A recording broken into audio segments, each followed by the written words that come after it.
ഈ കഴിഞ്ഞ ദിവസങ്ങളിൽ കേരളത്തിലേക്ക് നിരവധി സർവേകൾ വന്നുകൊണ്ടിരിക്കുകയാണ്. അതിലേറ്റവും പ്രധാനപ്പെട്ട സർവേ എന്ന് പറയുന്നത് നേരത്തെ മനോരമയുടെ സർവേ, അവരേതാണ്ട് ഫെബ്രുവരി മുതൽ തുടങ്ങിയിട്ടുള്ള സർവേ ആണ്. കൂടാതെ മാതൃഭൂമിയുടെ സർവേകളിലേക്ക് കൂടി വന്നിട്ടുണ്ട്. മനോരമയുടെ സർവേ ഇപ്പോഴും അവസാനിച്ചിട്ടില്ല. മാതൃഭൂമിയുടെ സർവേകളിൽ പറയുന്ന പ്രധാനപ്പെട്ട കാര്യം 66ഓളം സീറ്റുകളിലേക്ക് LDFും 62 സീറ്റുകളിലേക്ക് UDFും കൂടാതെ 12 സീറ്റുകളിലേക്ക് കനത്ത പോരാട്ടം കൂടി നടക്കും. അത് അൺപ്രഡിക്റ്റബിൾ ആണ് എന്നുള്ളതാണ് പറഞ്ഞേക്കുന്നത്. എന്ന് പറഞ്ഞാൽ നേരിയ മുൻതൂക്കമെങ്കിലും യഥാർത്ഥത്തിൽ LDFിനുണ്ട് എന്നാണ് നമുക്ക് തോന്നുക ഈ സർവേ കണ്ടിട്ടുണ്ടെങ്കിൽ. അതുപോലെ മനോരമയുടെ സർവേ വന്നപ്പോൾ ആ മനോരമയുടെ സർവേയിൽ ഏറ്റവും ആദ്യം ഏതാണ്ട് 40% മാത്രമേ പിണറായി വിജയൻ ഗവൺമെൻറ് തുടരണം എന്ന് അഭിപ്രായപ്പെടുന്ന ആളുകൾ ഉണ്ടായിരുന്നുള്ളൂ. പക്ഷേ പിന്നീട് വന്നപ്പോൾ നമുക്കെല്ലാം അറിയാം അത് ഏതാണ്ട് 48% എത്തി. 45-48% ആളുകൾ തുടരണം എന്ന് പറഞ്ഞാൽ പോലും അതിൻ്റെ പ്രധാനപ്പെട്ട പ്രശ്നം നിങ്ങൾക്കെല്ലാം അറിയുന്നത് പോലെ എതിരായിട്ട് നിൽക്കുന്ന വോട്ടുകൾ ഭിന്നിച്ചു പോകും എന്നുള്ളത് നമുക്കെല്ലാം അറിയാം. കാരണം BJPക്കും അതുപോലെ UDFിനും ഒക്കെ ആയിട്ട് ഭിന്നിച്ചു പോകും. അപ്പോൾ ഇത്തരത്തിലുള്ള സർവേകളൊക്കെ വരുന്നുണ്ട്. കൂടാതെ ഇതിലേറ്റവും പ്രധാനപ്പെട്ട ഒരു കാര്യം റിപ്പോർട്ടറിൻ്റെ സർവേകൾ കൂടി വന്നിരുന്നു. റിപ്പോർട്ടറിൻ്റെ സർവേ എന്ന് പറയുന്നത് ഒരു ഓൺലൈൻ സർവേ ആണ്. അപ്പോൾ ഒരു 16 ലക്ഷത്തിലധികം ആളുകൾ പങ്കെടുക്കുന്ന ഒരു സർവേ ആണ്. ഏതാണ്ട് 60-65 ലക്ഷത്തോളം ആളുകൾ സൈറ്റ് വിസിറ്റ് ചെയ്ത് കഴിഞ്ഞു, അവരുടെ സർവേയുടെ സൈറ്റ് എന്നൊക്കെ ഉള്ളതാണ് അവർ അവകാശപ്പെടുന്നത്. എൻ്റെ പ്രേക്ഷകരോട് എനിക്ക് പറയാനുള്ളത് ഇതിലേത് സർവേ നമുക്ക് കൂടുതലായി വിശ്വസിക്കാൻ കഴിയും എന്നുള്ളതാണ്. അൺഡൗട്ടഡ്ലി ഞാൻ നിങ്ങളോടൊരു കാര്യം പറയാം, ഇതിൽ കുറച്ചുകൂടി നമുക്ക് കൃത്യമായി വിശ്വസിക്കാൻ കഴിയുന്ന സർവേ എന്ന് പറയുന്നത് മാതൃഭൂമിയുടെ സർവേ ആണ്. കാരണം ആ മാതൃഭൂമിയുടെ സർവേയുടെ സാമ്പിൾ സ്പേസ് എന്ന് പറയുന്നത് 28,000 പേരെയാണ് അവർ കേരളത്തിൽ എടുത്തിട്ടുള്ളത്. എന്ന് പറഞ്ഞാൽ ഒരു മണ്ഡലത്തിൽ നിന്ന് 200 പേരെയാണ്. അപ്പോൾ നിങ്ങൾ ഓരോരുത്തരും ചോദിക്കും ഇവിടെ 200 പേരേ ഉള്ളൂ, പക്ഷേ അവിടെ റിപ്പോർട്ടറിൻ്റെ സർവേയിൽ 16 ലക്ഷത്തോളം പേര് വോട്ട് ചെയ്തിട്ടുണ്ടല്ലോ എന്ന് ചോദിക്കും. അത് യഥാർത്ഥത്തിൽ വലിയൊരു അപകടമാണ്. കൂടുതലായിട്ടുള്ള സാമ്പിൾ സ്പേസ് എടുത്തുകൊണ്ട് കൂടുതലായിട്ട് റിസൾട്ടിന് ക്ലാരിറ്റി വരണം എന്നില്ല. അതിൻ്റെ പ്രധാനപ്പെട്ട കാര്യം എന്താണെന്ന് വെച്ചിട്ടുണ്ടെങ്കിൽ ഇപ്പോൾ മാത്യു കുഴൽനാട് അതിനകത്ത് വോട്ട് വളരെ കുറവാണ് കിട്ടിയിട്ടുള്ളത്. 1ാം സ്ഥാനത്ത് ഇപ്പോൾ ഇതുവരെ അവർ പബ്ലിഷ് ചെയ്തിട്ടുള്ളതിൽ വന്നേക്കുന്നത് രമേശ് ചെന്നിത്തലയാണ്. അപ്പോൾ അത്തരത്തിൽ 2ാം സ്ഥാനത്ത് വന്നേക്കുന്നത് പിണറായി വിജയനാണ്. ഇത്തരത്തിലുള്ള കാര്യങ്ങളൊക്കെ തന്നെ സംഭവിച്ചിട്ടുണ്ട്. ആ സർവേയുടെയൊക്കെ ഒരു കുഴപ്പം എന്ന് പറയുന്നത് അതിൽ സാമ്പിളായി ആളുകളെ ചൂസ് ചെയ്യുകയല്ല ചെയ്തേക്കുന്നത് റിപ്പോർട്ടറിൻ്റെ സർവേകളിൽ. പകരം ആളുകൾ താല്പര്യപൂർവ്വം ആ സൈറ്റ് വിസിറ്റ് ചെയ്യുകയും അതിനകത്ത് എൻ്റർ ചെയ്യുകയും ചെയ്ത് ആളുകൾക്ക് ഒരു ഫോൺ നമ്പർ ഉപയോഗിച്ച് ഒരാൾക്ക് വോട്ട് ചെയ്യാം എന്ന് പറയുന്ന ഒരു കാര്യമാണ്.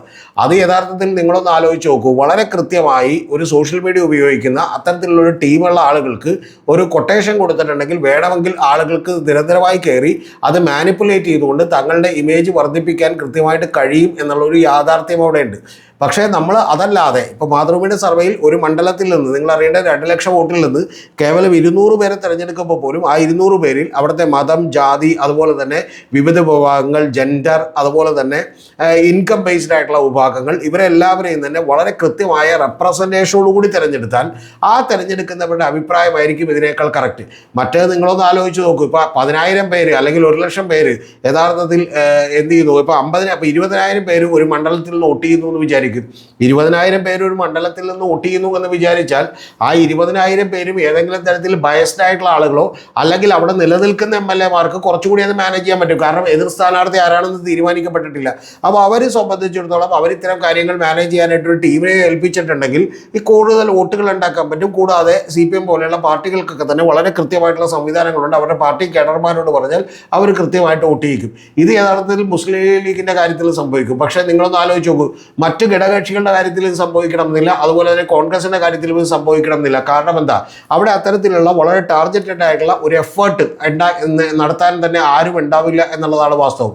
അതുകൊണ്ട് എൻ്റെ പ്രിയപ്പെട്ട പ്രേക്ഷകർ അത് കേൾക്കുമ്പോൾ മനസ്സിലാക്കേണ്ടത് 16 ലക്ഷം ആളുകളുടെ അഭിപ്രായമുണ്ടല്ലോ എന്ന് വിചാരിച്ച് ഒരു സർവേ ശരിയാകണമെന്നില്ല. സർവേയുടെ ഏറ്റവും അടിസ്ഥാനപരമായ ഒരു കാര്യം സാമ്പിൾ സ്പേസ് എന്ന് പറയുന്ന ഒരു കാര്യമാണ്. ആ സാമ്പിൾ സ്പേസ് തിരഞ്ഞെടുക്കുന്നതിലാണ്. നമ്മളിപ്പോൾ ഒരു CPM-ന് വളരെ കോറായിട്ടുള്ള ഒരു ഏരിയ, ആ CPM-ൻ്റെ വളരെ ഈറ്റില്ലമായിട്ടുള്ള ഒരു ഏരിയയാണ്. അവിടേക്ക് ചെന്നിട്ട് നമ്മളൊരു മണ്ഡലത്തിൽ നിന്ന് 500 പേരെ എടുക്കുകയും വേറൊരു സ്ഥലത്ത് ചെന്നിട്ട് നമ്മൾ 200 പേരെ എടുക്കുകയും ചെയ്തിട്ട് 520 പേരുണ്ട് എന്ന് പറഞ്ഞിട്ട് യാതൊരു കാര്യമില്ല. പകരം നമ്മൾ വളരെ കൃത്യമായി ഒരു 300 പേരെയെങ്കിലും ഒരു ഡിവിഷനിൽ നിന്ന് സാമ്പിൾ സ്പേസായി എടുത്താൽ അതിനായിരിക്കും കുറേ കൂടി കൃത്യത ഉണ്ടാവുക എന്നുള്ളതാണ് ഏറ്റവും പ്രധാനപ്പെട്ട കാര്യം. അപ്പോൾ അത്തരത്തിലുള്ള കൃത്യത നേരിട്ട് കണ്ട് ആളുകളോട് പല ചോദ്യങ്ങളിലൂടെ, ഒരു ചോദ്യം ചോദിച്ച ആളുകൾ സത്യസന്ധമായ ഉത്തരവൊന്നും പറയില്ല. പല പല ചോദ്യങ്ങൾ ചോദിക്കുന്നതിലൂടെ അവരുടെ കൃത്യമായിട്ടുള്ള നിഗമനങ്ങളിലേക്ക് എത്തി ആ നിഗമനങ്ങൾ ഈ സർവേക്ക് പോകുന്ന ആളുകൾ, ആ സർവേയിലെ ഫീൽഡ് ഓഫീസേഴ്സ് കൃത്യമായി നമുക്ക് റിപ്പോർട്ട് ചെയ്താൽ മാത്രമേ അതിൻ്റെ ക്ലാരിറ്റി വരുള്ളൂ. അത്തരത്തിലുള്ള ക്ലാരിറ്റി ഇല്ലാത്ത സർവേകളാണ് ഇതിൽ മഹാഭൂരിപക്ഷം. ഇപ്പോൾ മാതൃഭൂമിയുടെ സർവേ ഞാൻ വിചാരിക്കുന്നത് കുറച്ചെങ്കിലും ശരിയാകാൻ സാധ്യതയുണ്ട് എന്നുള്ളതാണ്. പക്ഷേ അത്ര പോലും എഫേർട്ട് ഇല്ലാത്ത സർവേകളാണ് യഥാർത്ഥത്തിൽ റിപ്പോർട്ടറിൻ്റെയും മറ്റു പല ആളുകളുടെയും സർവേ. ചില ആളുകളൊക്കെ ഫോണിൽ വിളിച്ചു ചോദിച്ചിട്ടാണ് അഭിപ്രായം എടുക്കുന്നത്.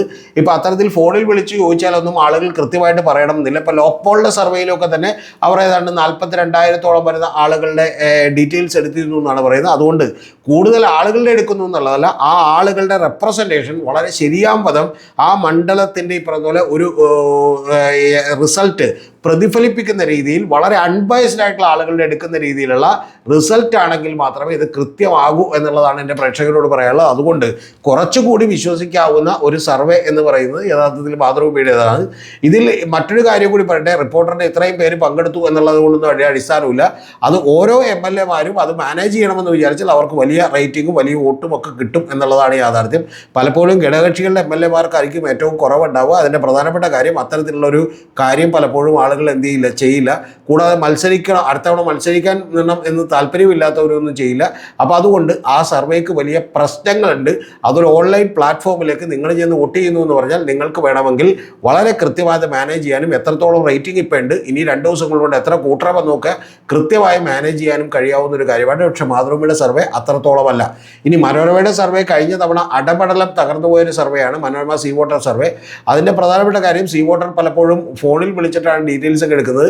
അതുകൊണ്ട് അവർ കഴിഞ്ഞ തവണ അവിടെ മുഹമ്മദ് റിയാസ് തോൽക്കുമെന്നും പകരം സുഹൃത്തായിട്ടുള്ള PM നിയാസ് ജയിക്കുമെന്നും ഒക്കെ തന്നെ തട്ടിവിട്ടിരുന്നു. പക്ഷേ ഏറ്റവും ഒടുവിൽ മുഹമ്മദ് റിയാസ് വലിയ ഭൂരിപക്ഷത്തിന് ജയിക്കുകയാണ് ചെയ്തിട്ടുള്ളത്. അതുകൊണ്ട് നിങ്ങളോട് വളരെ കൃത്യമായി പറയുന്നു, ഇപ്പം നിലവിൽ വന്നിട്ടുള്ള സർവേകളിൽ ലോക് പോളിൻ്റെ സർവേയും അതുപോലെ തന്നെ നമ്മുടെ മാധ്യമങ്ങൾ നടത്തിയിട്ടുള്ള സർവേകളിൽ കുറച്ചെങ്കിലും നമുക്ക് റിലേ ചെയ്യാൻ പറ്റുന്ന ഒരു സർവേ മാതൃഭൂമിയുടെ സർവേയാണ്.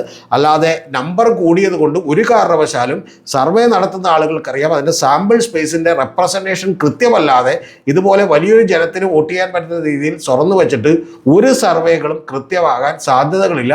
അതുകൊണ്ട് ഞാൻ ഇപ്പോഴേ പറയുന്നു, മിക്കവാറും തന്നെ റിപ്പോർട്ടർ പ്രെഡിക്റ്റ് ചെയ്യാൻ പോകുന്നത് ഇടതുപക്ഷത്തിൻ്റെ വിജയമായിരിക്കും. അല്ലെങ്കിൽ അവർ അതിനകത്ത് ഏതെങ്കിലും തരത്തിലുള്ള പുനർവിചിന്തനമൊക്കെ നടത്തേണ്ടി വരും. ഇടതുപക്ഷത്തിൻ്റെ വിജയമായിരിക്കും ഉറപ്പായിട്ടും അവർ പ്രഖ്യാപിക്കാൻ പോകുന്നത്. അതിൻ്റെ പ്രധാനപ്പെട്ട കാരണം കോൺഗ്രസിനും പ്രതിപക്ഷത്തിനും ഒക്കെ തന്നെ 40-ലധികം MLA-മാരേ ഉള്ളൂ. പക്ഷെ അവർക്ക് 99-ഓളം MLA-മാരുണ്ട്. ആ MLA-മാർക്ക് അറിയാം മിക്കവാറും അവർ തന്നെയായിരിക്കും അടുത്തവണ മത്സരിക്കുക എന്നുള്ളത്. അതുകൊണ്ട് അവർ വളരെ കൃത്യമായി ഇത്തരത്തിലുള്ള സർവേകൾ മാനേജ് ചെയ്യും എന്നുള്ളതാണ് യാഥാർത്ഥ്യം. അതുകൊണ്ട് നമ്പറുകൾ കണ്ട് മാത്രം എൻ്റെ പ്രേക്ഷകർ ഒരു സർവേ കൂടുതലായി വിശ്വസിക്കാം എന്ന് വിചാരിക്കരുത്. ഇതാണ് അതിൻ്റെ യാഥാർത്ഥ്യം.